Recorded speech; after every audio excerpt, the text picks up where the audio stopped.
রিয়ান, কেমন আছো সবাই? আশা করি সবাই অনেক ভালো আছো। তো তোমাদের যে টপিকটা নিয়ে মূলত আলোচনা করা হচ্ছিল সেই টপিকটা নিয়ে আবারও ফিরে আসছি। আমরা দেখছিলাম গত ভিডিওতে যে অক্সিজেনটা কিভাবে তোমার লাংয়ের অ্যালভিওলাই থেকে আমাদের বডির যে টিস্যু রয়েছে, টিস্যু বা সেলে তোমার কী করে গেল, এবং আমরা এবার দেখব এই যে সেলে যে তোমার কার্বন ডাইঅক্সাইডটা তৈরি হলো, এই কার্বন ডাইঅক্সাইডটা কীভাবে সেল থেকে তোমার লাংয়ের অ্যালভিওলায় আবার ফেরত আসে। লাংয়ে অ্যালভিওলায় আসার পরে এই যে কার্বন ডাইঅক্সাইড হবে সেটা কিন্তু আমরা নিঃশ্বাসের মাধ্যমে বের করে দিই, সেটা কিন্তু আমরা দেখছি। তো আমরা যদি এবার দেখি যে এখানে কী জিনিসটা হয়, কার্বন ডাইঅক্সাইড সেল থেকে লাংয়ে কীভাবে আসে। তো আমাদের যে সেল আছে, সেলের অর্থাৎ পেরিফেরাল যে টিস্যু সেল রয়েছে তাহলে আমাদের সেলের যদি আমরা partial pressure of carbon dioxide দেখি, partial pressure of carbon dioxide দেখলে সেটা দেখা যাচ্ছে তোমার 46 মিলিমিটার এইচে। তোমরা অবশ্যই এই মানটা মাথায় রাখো, এই মানগুলো মাথায় রাখলে জিনিসটা বোঝাতে তোমাদের সুবিধা হবে। সেলের partial pressure of carbon dioxide 46 millimetre Hg, এবং এই যে তোমার দেখা যাচ্ছে সেল থেকে তোমার চলে আসবে ইন্টারস্টিশিয়াল ফ্লুইডে। অর্থাৎ তোমার আগে যে জিনিসটা হয়েছে, আগে যে পথে গেছো ঠিক বিপরীত পথে তুমি ফেরত আসবা, তো সেই একই পথেই তুমি ফেরত আসবা। আগে যেটা গেছো সেই পথে তুমি ব্যাক করবা, তুমি যে পথে তোমার গন্তব্যে গেছো সেই একই পথে তুমি আবার তোমার পূর্বের গন্তব্যে ফেরত আসবা। তাহলে আমি সেল থেকে আগে কিন্তু আমরা ইন্টারস্টিশিয়াল ফ্লুইড থেকে সেলে গেছিলাম, এবার আমরা যেহেতু ওটা গেছিলো অক্সিজেন, আর কার্বনটা সেল থেকে ইন্টারস্টিশিয়াল ফ্লুইডে কার্বন ডাইঅক্সাইড আসবে, এবং আসবে কেন? কারণ এইখানে যে ইন্টারস্টিশিয়াল ফ্লুইডের যে partial pressure of carbon dioxide সেটা হলো 45 মিলিমিটার এইচজি, যার ফলে দেখো 46 মাইনাসে 45 অর্থাৎ দেখা যাচ্ছে 1 মিলিমিটার এই যে একটা প্রেশার ডিফারেন্স তৈরি হয়েছে, অর্থাৎ পার্থক্য তৈরি হয়েছে 1 মিলিমিটার দুইটার মধ্যে। তার ফলে দেখা যাচ্ছে সেল থেকে ব্যাপিত হয়ে অর্থাৎ ডিফিউশন হয়ে বা ব্যাপিত হয়ে বা ব্যাপন প্রক্রিয়ায় তোমার সেল থেকে ইন্টারস্টিশিয়াল ফ্লুইডে কার্বন ডাইঅক্সাইডটা চলে আসবে। এবং এই যে কার্বন ডাইঅক্সাইডটা আসলো ইন্টারস্টিশিয়াল ফ্লুইডে, এই ইন্টারস্টিশিয়াল ফ্লুইড থেকে তোমার দেখা যাচ্ছে ব্লাডে চলে আসবে, ইন্টারস্টিশিয়াল ফ্লুইড থেকে ব্লাডে চলে আসবে। কেন? কারণ ইন্টারস্টিশিয়াল ফ্লুইডে আমরা দেখছি যে তোমার partial pressure of carbon dioxide হলো 45 মিলিমিটার এইচজি, এবং ব্লাডে যদি তুমি দেখো partial pressure of carbon dioxide, অবশ্যই এটা কিন্তু আর্টেরিয়াল ব্লাড, তো তোমার যে partial pressure of carbon dioxide আছে সেটা দেখা যাচ্ছে 40 মিলিমিটার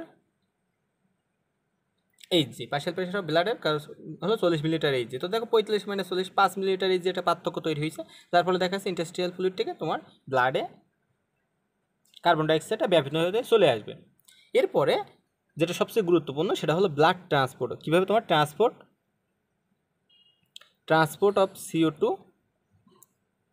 ইন ব্লাড, কীভাবে ব্লাডে পরিবহনটা হচ্ছে, এই জিনিসটা আরও ইম্পর্টেন্ট।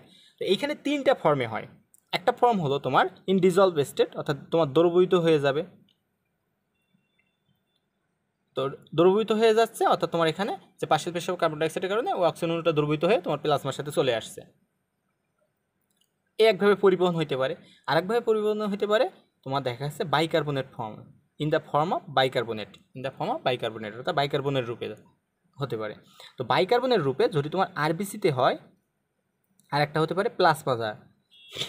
তো প্লাজমা দ্বারা যদি যাইতে হয় তাহলে দেখা যাচ্ছে তোমার সোডিয়াম বাইকার্বনেট রূপে যাইতে হয়, আর যদি তোমার আরবিসিতে হয় তাহলে তোমার পটাশিয়াম বাইকার্বনেট রূপে সে যায়। এই যে বাইকার্বনের রূপে যায় এটা সবচেয়ে গুরুত্বপূর্ণ। আরেকটা ফর্মে যায় সেটা হলো তোমার দেখা যাচ্ছে কার্বামিনো কম্পাউন্ড রূপে বা কার্বামিনো যৌগ রূপে। তো এই যে বাইকার্বনের রূপে যাচ্ছে, এইখানে একটা গুরুত্বপূর্ণ কথা আছে, সেটা হলো ক্লোরাইড শিপ মেকানিজম বা হ্যামবার্গ শিপ মেকানিজম, যেটা তোমাদের বইয়ে আছে এবং এটা পরীক্ষায় আসলে দেখা যায়। এই ক্লোরাইড শিপ মেকানিজমটা কী ঘটে? ধরে নাও এটা তোমার একটা আরবিসি, এবং এই যে আরবিসি, তোমার আরবিসিতে কী ঢুকলো? কার্বন ডাইঅক্সাইডটা আসলো, এবং কার্বন ডাইঅক্সাইড আসলে দেখা যাচ্ছে আরবিসিতে তোমার দেখা যাচ্ছে এখান থেকে যে প্লাজমার যে ওয়াটার আছে ওয়াটার কালেক্ট করলো করে, আরবিসি কোথায় থাকছে? রক্তে থাকছে। তো এই রক্তের মধ্যে একটা এনজাইম থাকে কার্বনিক অ্যানহাইড্রেস,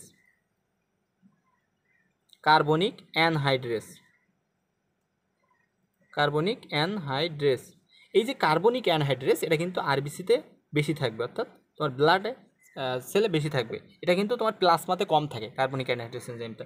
আরবিসিতে কার্বনিক অ্যানহাইড্রেস থাকার কারণে দেখা যাচ্ছে এই কার্বনিক অ্যানহাইড্রেস এনজাইমের সহায়তায় তোমার এটা বিক্রিয়া করে কার্বনিক অ্যাসিড তৈরি করবে। এই কার্বনিক অ্যাসিডটা আবার ভেঙে যাবে, গিয়ে বাইকার্বনেট তৈরি করবে, প্লাস তোমার হাইড্রোজেন তৈরি করবে। এই যে হাইড্রোজেনটা তৈরি হইলো, এই হাইড্রোজেনটা আবার কার সাথে বাইন্ড করবে?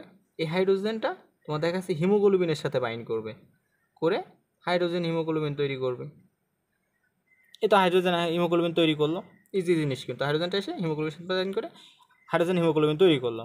এবং এই যে তোমার বাইকার্বনেটটা হয়েছিল, এই বাইকার্বনেটটাই মূলত ক্লোরাইড শিপ মেকানিজম করবে। কেমন?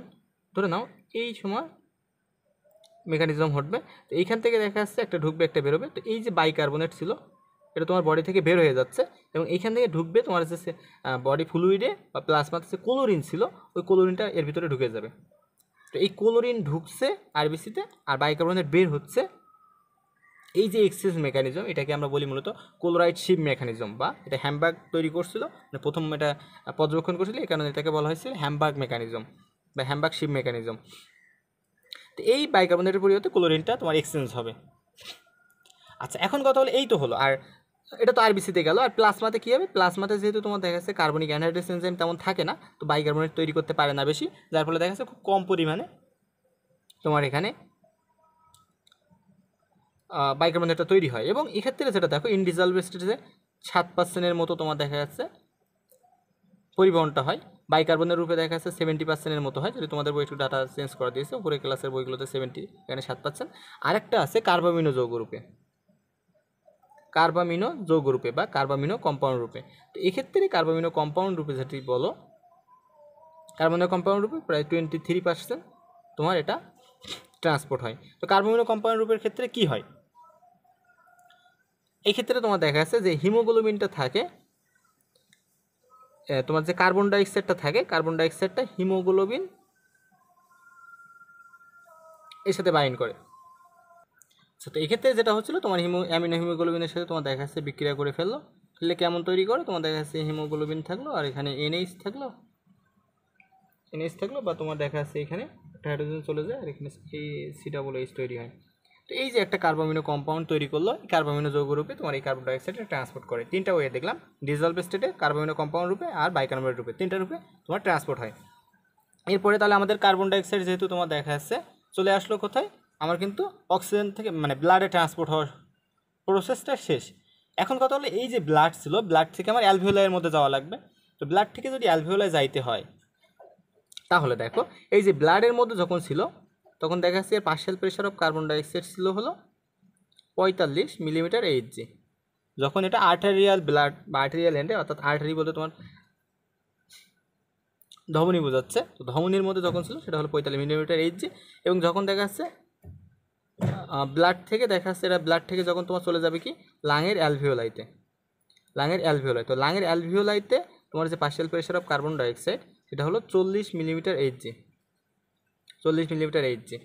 এই 40 মিলিমিটার এইচজি এখানে দেখো ব্লাডে ছিল 45, তো পার্থক্য করলে দেখো 5।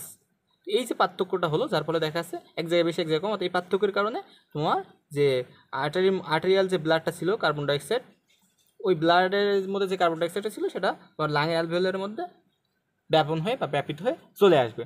তো এইভাবে মূলত তোমার কার্বন ডাইঅক্সাইডটা একটা সেল বা টিস্যু থেকে তোমার একেবারে একটা লাঙের অ্যালভিওলাই পর্যন্ত চলে আসে। এই আসার পরে তোমার দেখা যাচ্ছে তুমি নিঃশ্বাস নিলে তোমার এই কার্বন ডাইঅক্সাইডটা বা দেহের বাইরে চলে যাচ্ছে। তো এইভাবে কিন্তু মূলত পুরো প্রসেসটা হয়। তো তোমরা এই যে 4টা ভিডিও, এই 4টা ভিডিও একসাথে করে দেখে একটা শর্ট নোট করে ফেলবা এবং আমাদের কমেন্ট বক্সে জানিয়ে দাও, দিলে আমরা দেখে দেবো যে তোমার পুরো প্রসেসটা তোমার লেখাটা বা নোট করাটা ঠিক আছে কিনা। তো আজকে এই পর্যন্তই, সবাই ভালো থাকো এবং যে কোনো প্রয়োজনে কমেন্ট করে জানিও। ধন্যবাদ সবাইকে।